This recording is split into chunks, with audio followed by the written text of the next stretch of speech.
Senior officers इतके helpless झाले आहेत का की एक प्रोबेशनरी ऑफिसर त्यांचं ऐकत नाहीये? याला प्रशासन म्हणतात का?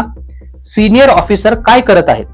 त्यांचे हात कुणी बांधले आहेत? एका ट्विटच्या माध्यमातून हे प्रश्न विचारले आहेत माहिती अधिकार कार्यकर्ते विजय कुंभार यांनी.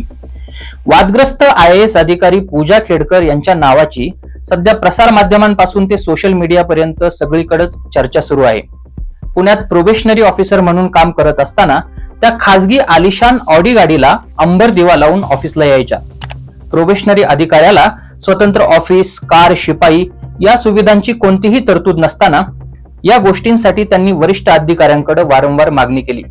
इतकंच नाही तर अपर जिल्हाधिकारी यांचं खासगी ऑफिस कोणतीही पूर्व परवानगी न घेता त्यांनी वापरायला घेतलं आणि त्यांच्या अनुपस्थितीत त्या ऑफिस मधलं सर्व साहित्य बाहेर काढलं आणि तिथं स्वतःचं ऑफिस थाटलं.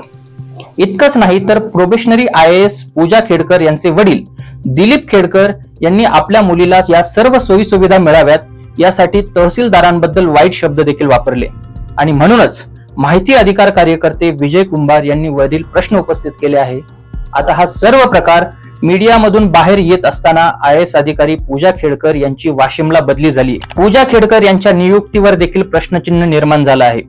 खेडकर या मल्टिपल डिसॅबिलिटी आणि नॉन क्रिमिलियर या दोन प्रकारांमधून IAS अधिकारी बनल्या, परंतु त्यांची सर्टिफिकेट्स खरी आहेत का खोटी याची चौकशी व्हावी अशी मागणी आता होऊ लागली आहे.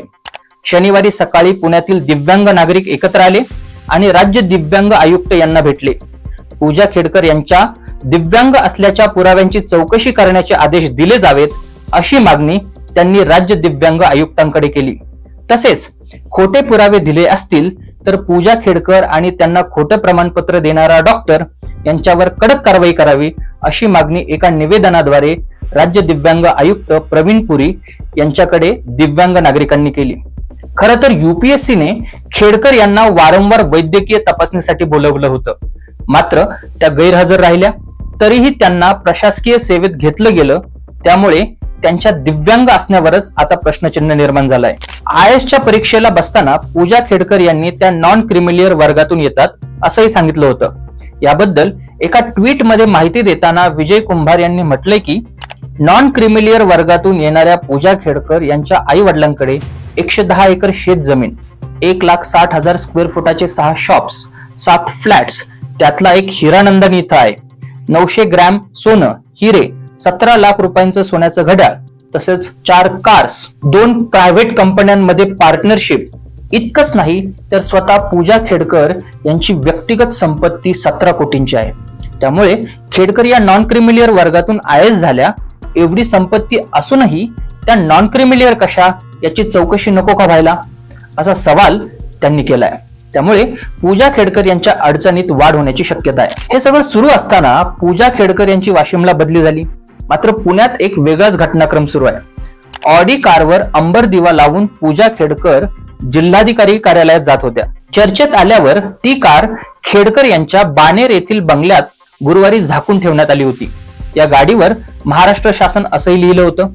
अंबर दिवा कोणत्याही अधिकाऱ्याच्या गाडीवर लावण्यात येऊ नये अशा सूचना केंद्र सरकारने दिल्या आहेत. असं असतानाही पूजा खेडकर यांनी त्यांच्या खासगी आलिशान गाडीवर दिवा लावला होता. पोलीस या कारवर मोटर वाहन नियम कायद्याअंतर्गत कारवाई करणार असल्याचं देखील समजलं. तशी नोटीस देखील पोलिसांकडून बजावण्यात आली होती.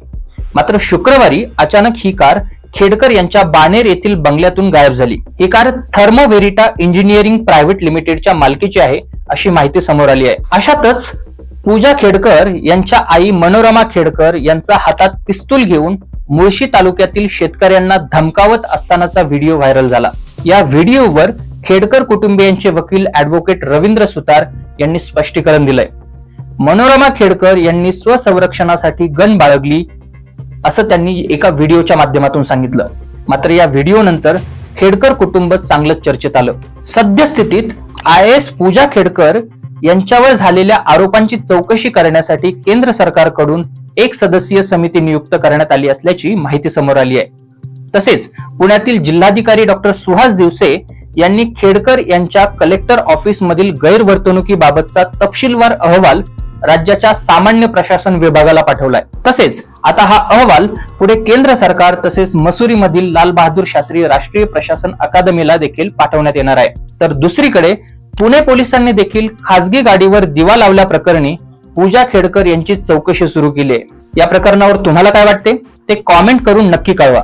या व्हिडिओला लाईक शेअर करा आणि अशाच माहितीपूर्ण व्हिडिओसाठी बघत राहा सिविक मिरर।